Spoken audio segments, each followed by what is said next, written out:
So most of the project-based tutorials that you watch on YouTube usually starts with one diagram and they jump to the IDE and start with the code changes directly. But that is not the case in this video. I am going to show you design first thinking. We'll discuss a couple of design diagrams. We'll visualize the solution first and then jump into the code. Hi everyone, welcome to my channel Code with Ease by Varsha. So based on the recent community polls and on popular demand, we will discuss about inventory management system project today, which uses Spring Boot as Kafka integration. There are two microservices. We have database. So all of that is going to give you some real world skills which you would need. And the most important thing is, as I've told, I'm going to teach you how to have a design first thinking and not just worry about the code, because code is something which everyone almost knows how to write. But the most important thing is to first be able to see and visualize the solution by using different design types. So who would benefit from this video? So for beginners who are looking to understand this entire stack, this project is going to be a great starting point to understand the integration between all of these components. And for experienced folks, I guess this is going to be a bit of a refresher. And the most important thing, the highlight of this video, as I said, is going to be the design first thinking, which I am sure many of the YouTube videos do not really cover when they talk about projects. It's simply dive into the code and share the code also on GitHub. But that is not the point. First, you have to see that any kind of problem statement that you have, how are you going to translate that into a design? And then only be able to do the code changes. Now, when you see the design, the thing is, if after seeing the design, you feel like you want to pause the video and go and try out the solution on your own, you are most welcome to do that, and you can come back and check out the code that we will be discussed through the rest of the video. So with that note, I am hoping that you guys are pretty much excited at this point to watch this video. So on that note, let's begin. So like I said, we'll first discuss the design. So now I want to walk you guys through what is the overall flow diagram for these two services, which will be part of our inventory management system, the order service and the product service. So first of all, there's a user who is trying to place the order. This is the first thing. So when the user is trying to place the order, who will intercept my order service? Has two responsibilities. One is it has to check the product availability. Now to check the product availability, it has to call the product service, which is going to check the inventory levels and let us know whether the product is available or not. Remember, an order will have multiple items. So this is how we are designing. One order can have multiple order items. So when I'm checking the product service in the availability, I have to check for each of the items. Now, whenever each of the items, now let's say out of 5 items, 1 item is not available, I also have to communicate this to my calling service, which is order service, right? So now let's say out of 5, 1 product is not available, but for that, will the order not get placed? No, not like that. The order should get placed with the remaining 4 items. Now I've checked the product availability and communicated the same to the order service. Now order service takes a call. What it will do?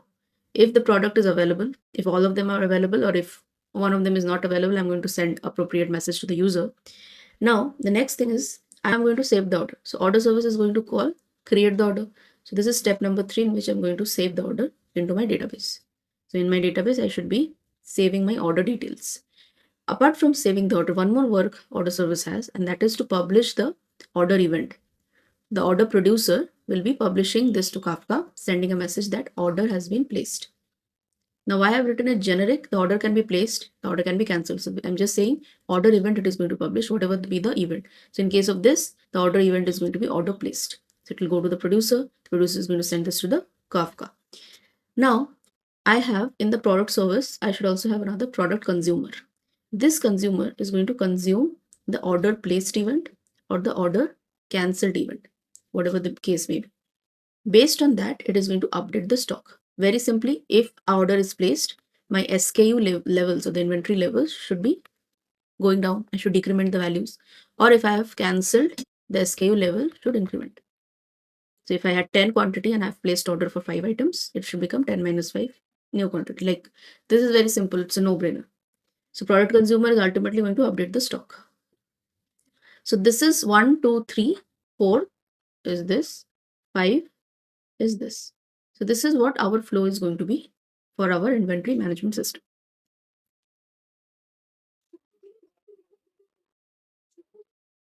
Okay, so like I said, before even going to the code, we want to see how the actual design of the system is. So one more diagram which I want to show is called the sequence diagram. We have seen the flow diagram just now, and now is a sequence diagram, where we will be able to visualize it on a more granular, low-level design perspective.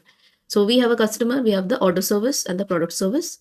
We also have the product, the inventory related database, and another for the order, where we'll have the order item, everything. And we have one producer, one consumer. This is what, these are the main players, the more entities, the main entities in our system. So sequence is basically going to tell you what is happening after another, like a sequence of events, who is going to respond to whom, all of that. Now customer places the order, check the product availability. So when I'm checking the product availability, product service is doing nothing but a DB call to check the product quantity. And it is going to respond back that whether the stock is available or not available. Now based on that, the product service is going to do the availability confirmation to the order service. The order service then takes a call to create the order record. So it is going to do order placed and going to save to the order database. Now, apart from that, the order producer is also producing the order placed event. These two things are happening. Then what is happening? This is producing the order placed event, and product service as the consumer, so that is intercepting my order placed event. And now it is, and the product consumer is consuming the order placed event, in which it is going to reduce the inventory levels because I've already placed the order. Consumer is again going to ensure that the product service, in which I will have an update inventory method, that is going to update the stock. So this is the flow for and finally I'm going to say that order is placed successfully. So this part is happening in the async flow. Like you guys already understand that the producer and the consumer happen in the async. Meanwhile, when I've created the order record and I've already placed the order service would have already communicated to the end user that the order is placed successfully. So this flow is about the order placed. Okay, so first is the order place. The second flow is about cancelling the order. So when I'm trying to cancel the order, first I'm always going to check if it is eligible for cancellation, whether I've placed the order and all of those sanity checks. If the order is eligible for cancellation, then only I'm going to produce a order cancelled event. So now see the interesting part that here when I'm initiating the order cancellation event, mainly the work is to reduce the inventory levels. See, another thing is of course to manipulate the order table, like in the order in which I have created an order in which I have to mark the status of the order, that order has been cancelled. But that is of no point unless I manipulate my inventory levels. So which is why I'm producing an order cancelled event where I'm going to increase my product quantity, restore the inventory levels back, update the stock, and finally update the order status to cancelled. Like I have mentioned over here, this is the DB operation which the order service has to do. Okay. And I can say order is cancelled successfully. So the main event over here is the order cancelled event. So this is how pretty much the flow is. Okay. Now, if at this point you think you can pause the video and you can start doing the code changes, you are welcome. You can again come back and review the code changes which we have done. So that is the whole point of showing these design diagrams, so that it can initiate a thought process in you that how you can visualize the system, and then it becomes very easy for you to do the code changes, because code changes anybody can do. But to understand the picture, the whole picture, to visualize that and to understand the flow, the sequence and everything, that is more important. Design is always more important.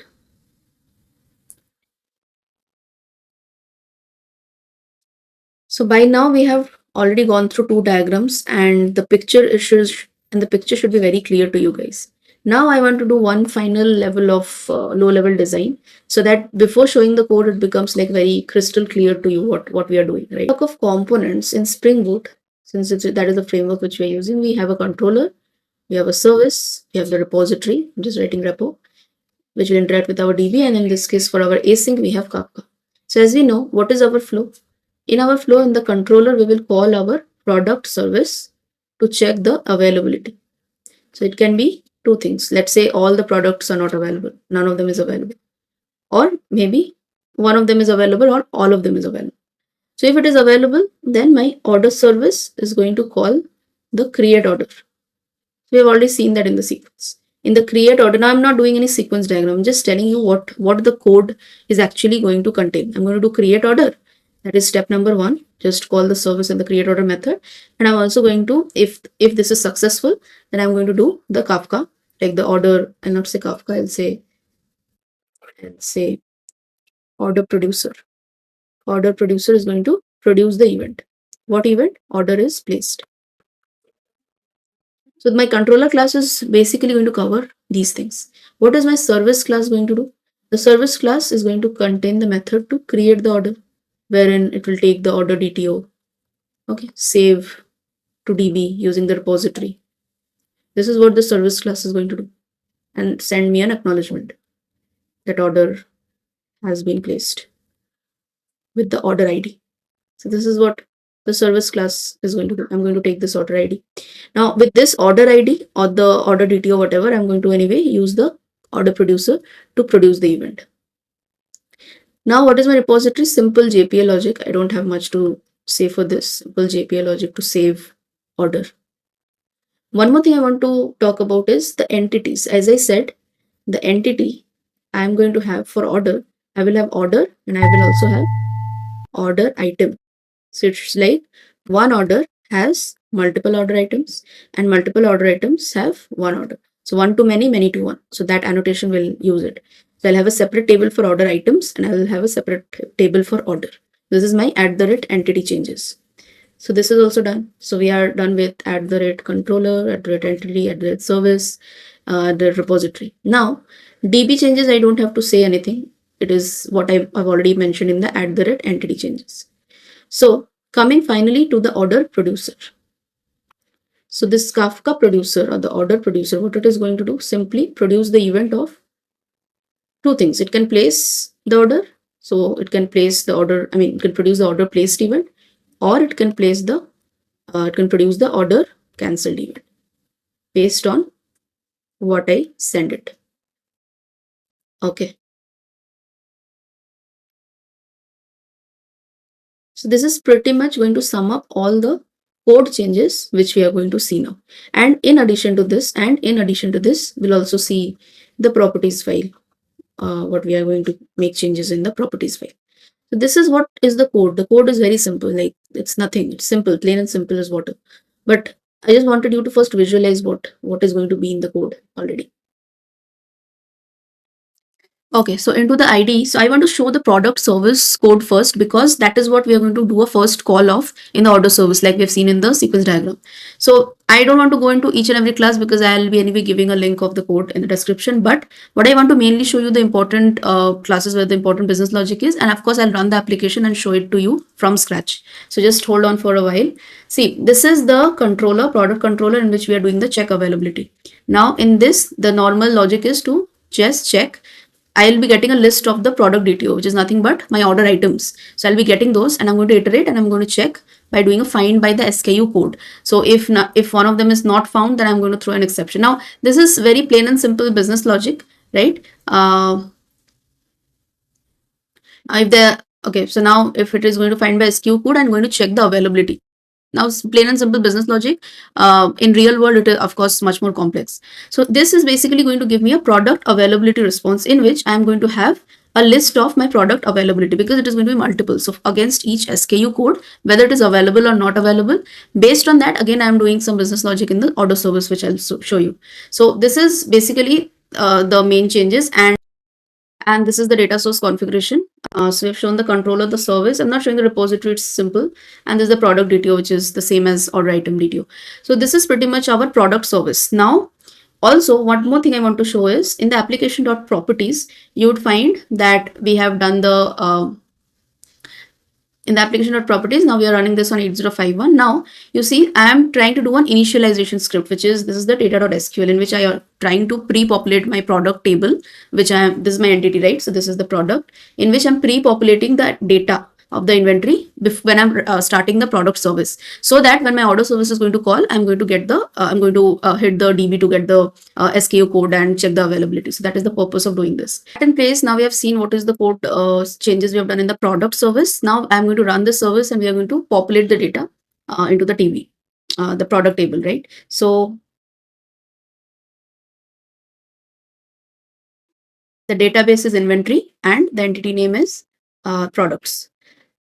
And one more thing I wanted to show is I am using MySQL container because I was having some issues in installing the MySQL in my Windows laptop. So what I've done this time for this demo, everything like Kafka, Zookeeper, everything, I'm just using the image. I've just downloaded from online from the Docker Hub, and I'm running it as a container. So which is why if I go to the terminal, you'll be able to see that I have done Docker exec into this container, and now I'm into this container, and from here I'm going to I'm going to run the MySQL command. This is also a very cool way. I've talked about Docker container, Docker commands, and all of that in the tricky backend interview question series which I'm doing. So I'm hoping this is going to be like a very super quick 5 minute bringing up a container, and just you can use it instead of installing it and then having it or do all the setup and everything. So with that, since my Docker container is up and running, now I'm going to start my service. So which is product service application.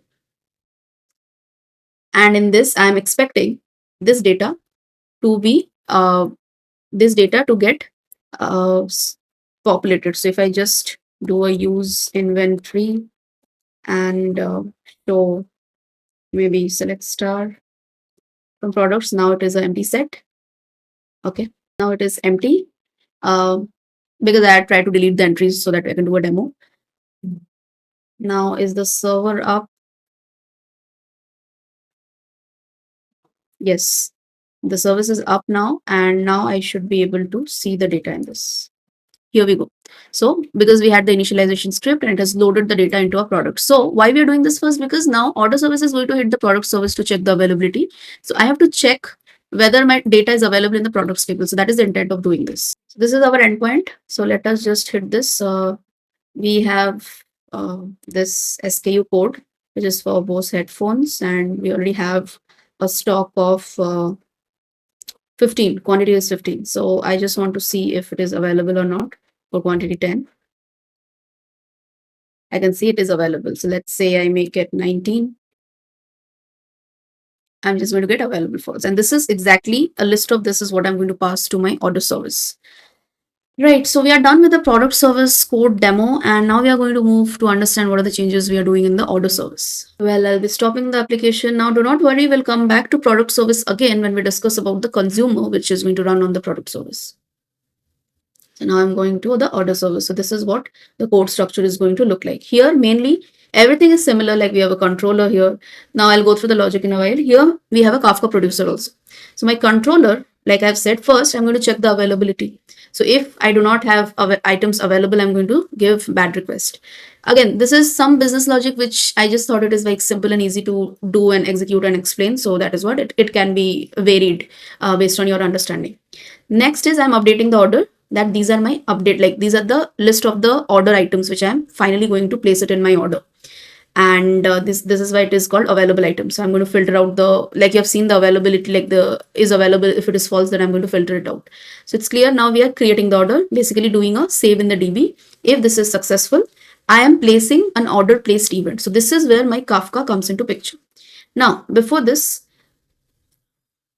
so if I go into my Kafka, very simple, I have the DTO and I have the event type. Now why the event type? Because when I'm going to cancel the order, I would need this type, whether it is placed or cancelled. It can be n number of states and the related business logic. So this is the simple implementation of the Kafka producer.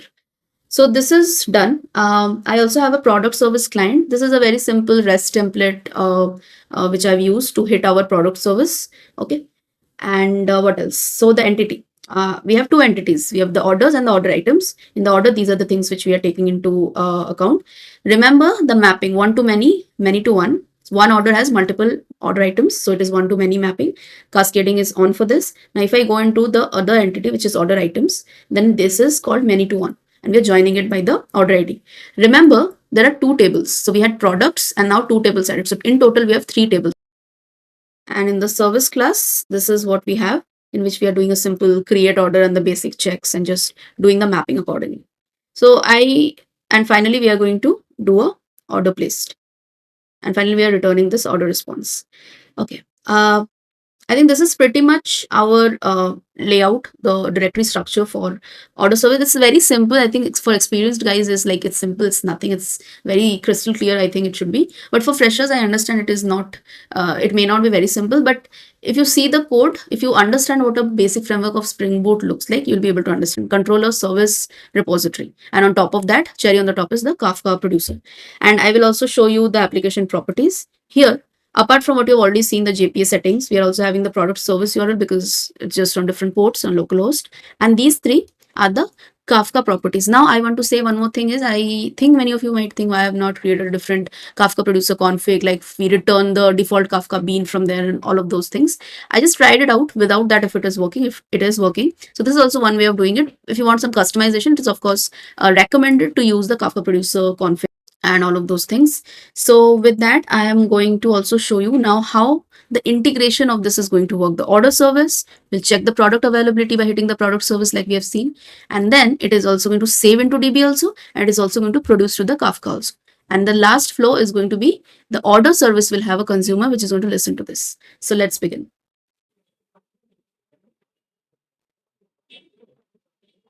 So all right, now we have already started both the services because order service. So we've started the order service now. So if you see here, I'm just highlighting the queries. It is creating both the tables, order items and order, and also adding the foreign key constraint.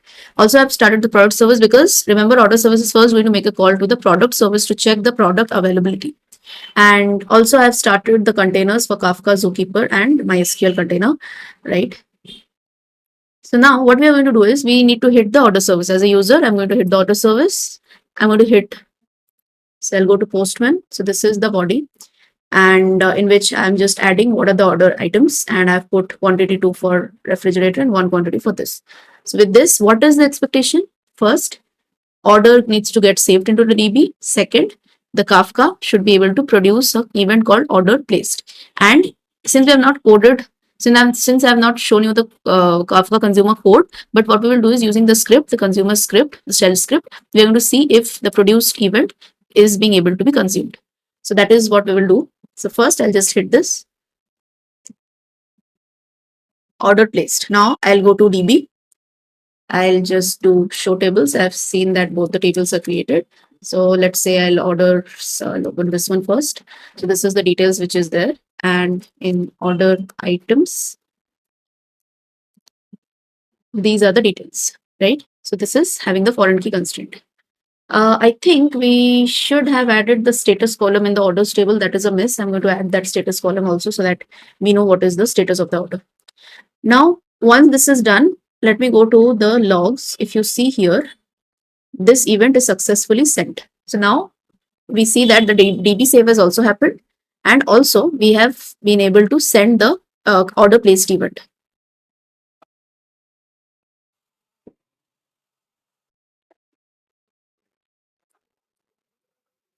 So this is so now I'm going to do exec into the Kafka container and run on this particular topic. I mean, I want to see if the event has been consumed. So let's see. It should be for ID1 because we have placed the order for ID1. Here we go. We got the topic. So we got the message for ID1 and this was the payload.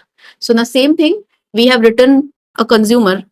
So now we have to write a consumer in the product service, which is going to take this event and decrease the inventory level. So like Samsung refrigerator quantity 2 and for headphones quantity 1. So from the existing quantity, it needs to reduce the quantity. So that logic also will be writing.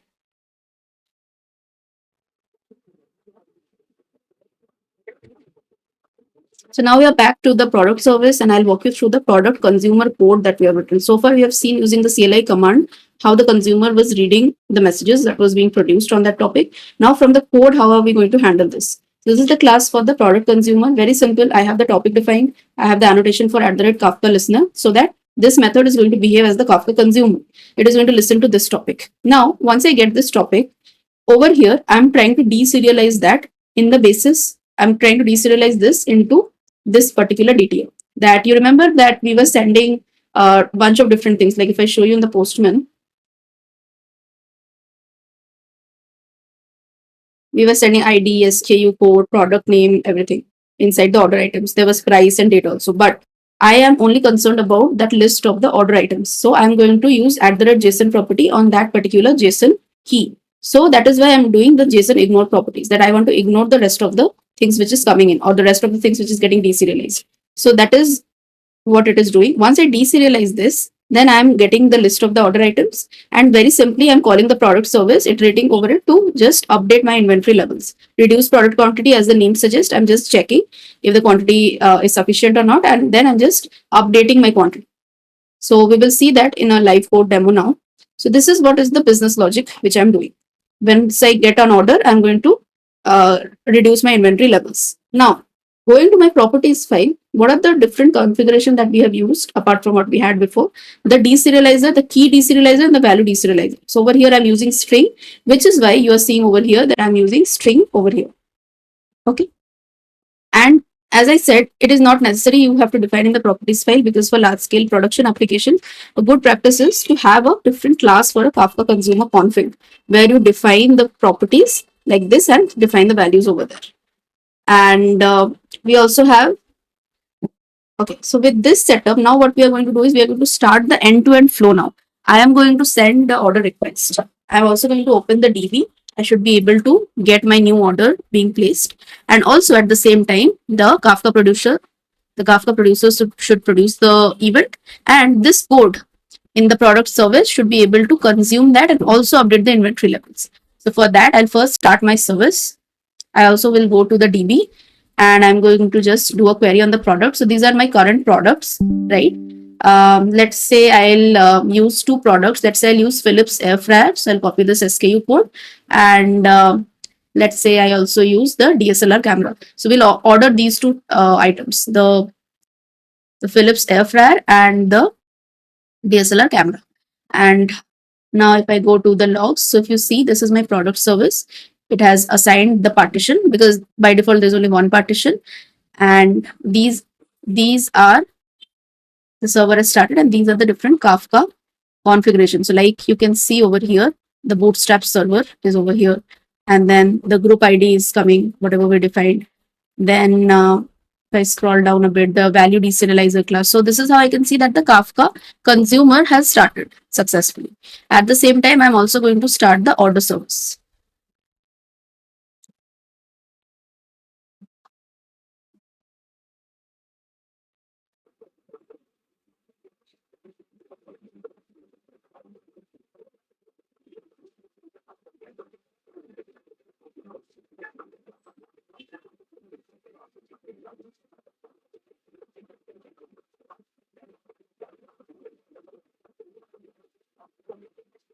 So let's say order five Canon DSLR. So let's say I order two cameras, right? So Canon DSLR camera, we have quantity 12 and the price is 50,000. So my price for this is going to be 1 lakh. And let's say I also order another Samsung Galaxy watch. So I'll put over here.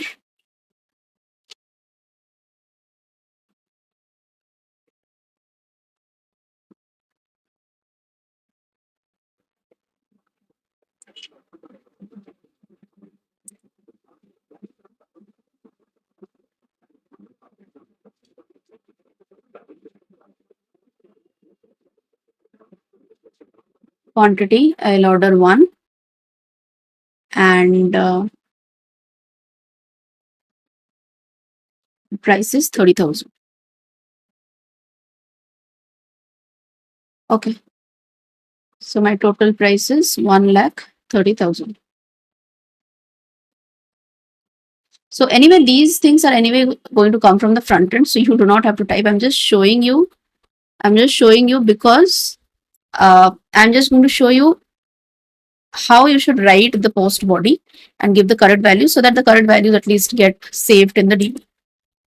All right. So with that,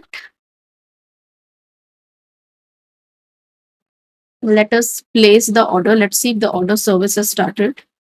It has started. So I'm going to place the order now. So order has been placed. I'll just quickly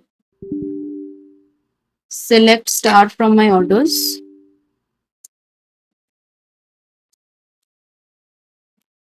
We can see the order being created here. Now at the same time, I am going to show you the logs of the product service. So if I go over here, scroll down, you can see order received, deserialize the order, and all the bunch of different and the SQL query has run to update. Now we already had the before view of the products. Now I'm again going to do a select start from products. Now notice Samsung Galaxy Watch was 25. Now it has become 24. And my Canon DSLR camera initially was 12 and now I ordered 2, so it became 10. So I can successfully now prove that my consumer is also working as expected. The code of the consumer is working as expected, right? So this was the end-to-end flow of what we had tried to do for the order placing event with the Kafka producer and the consumer and the database changes. So back to this diagram, we are done with the first flow of placing the order. Now the second flow which we have to do is cancelling of the order, right? So over there, we have to check whether the order is not cancelled already. So let's say I place an order. So now what is going to happen is, let's say I hit the cancel order. The endpoint I hit is cancel order. So I will be capturing the order ID. I'm going to check the order is already not cancelled. Then I'm going to save in the DB that the order is cancelled and send a notification to my Kafka consumer that the order needs to be cancelled. The product consumer, on the other hand, is supposed to increase the quantity because the order has already been cancelled. All the items which was there in that order needs to be restored back to its original quantity. So I'm just going to add it to my existing inventory levels. That is it. That is what I have to do. So now let's see the code for that. So I'm back to the ID for this. Now you see the order controller. I have added a new put mapping wherein I'm going to pass in my order ID. Now, if you notice, one thing I want to show you, if you notice this particular create order method, which you have already seen, the reason I have done a contrast of these two is this is not the best practice of writing a controller method. Your create order is doing all of this business logic and then checking and then calling. All of this should ideally happen inside of a service. So I've written like this, but that is not the right way of writing anything in the controller. In your controller, it should be something like your service dot whatever action you want to perform. Every validation, logic, whatever you want to write it inside that particular method. If you need to have multiple methods also, do it inside that method. Okay. So this is the right way of writing a controller method. Just one line and just return whatever you want to return out of it. So now if I go into this cancel order method, here I'll have the implementation and the logic. Now first I said, first I have to check if the order exists or not. That is the first thing I have to check. Then I can mark this status as already cancelled.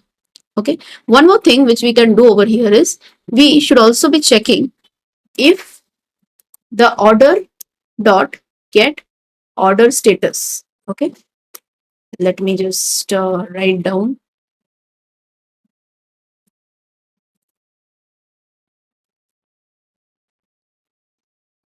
That the order status should already not be cancelled. So this is also one more check which we need to do.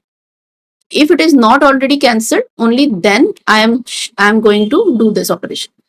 So now it is upon the business logic. How do you want to add, what validations and all you want to do? The first I have to check if the order exists. Secondly, I have to check if the status is already not order cancelled. Only then I am going to mark it as cancelled. I'm going to mark it as cancelled, or let me just keep it consistent with this. Like I said, order placed. I'm going to do it order cancelled. Now you should be creating either enums or you should be creating constants, whatever works for you. Best practice is not to hard code it. Finally, I am creating a DTO in which I am passing in the relevant details. Okay. This was the price. Now, this is optional. The mainly what I need is to set the order items, because on the basis of these order items, my product consumer is going to increase my SKU levels. And finally, here I'm sending to my Kafka. The event type is cancelled and the DTO. Why the event type? Like I had mentioned before, we have a check over here. If it is cancelled, I'm going to send to this topic or I'm going to send to this topic. Okay. And I'm returning the order response. So this is the only change which I have done in the order service with regard to order cancellation. Now going to the product service, in the consumer have another method which is listening on the order cancel topic, and the logic is pretty much the same. It's just that in this case, we are just increasing our product quantity. That is it. So now the service, both the services are already up. Now let us try to test it out. Before testing, I just want to show you, this was the status with which we left. We had one order which was placed with the order placed status. And this was the current inventory level in which I think we had placed order for Canon DSLR camera. Canon DSLR camera initially was 12, then it became 10.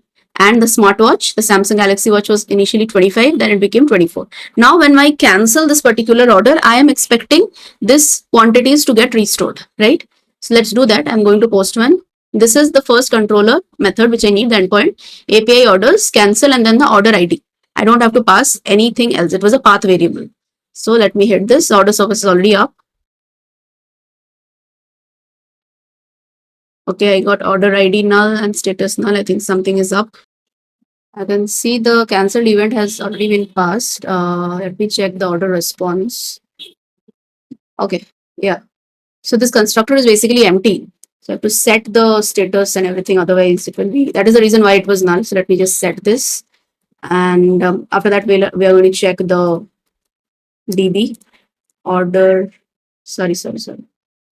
This dot order ID equal to order dot get ID.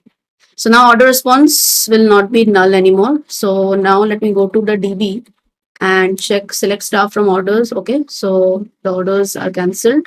So the order is cancelled. And if I go to the product, as you can see, the smartwatch is restored to 25 and the DSLR camera is also restored to 12, like we had. So how do you think this value of the quantity came in from? The order table doesn't have the quantity. Where are we getting it from? Because we did a fetch.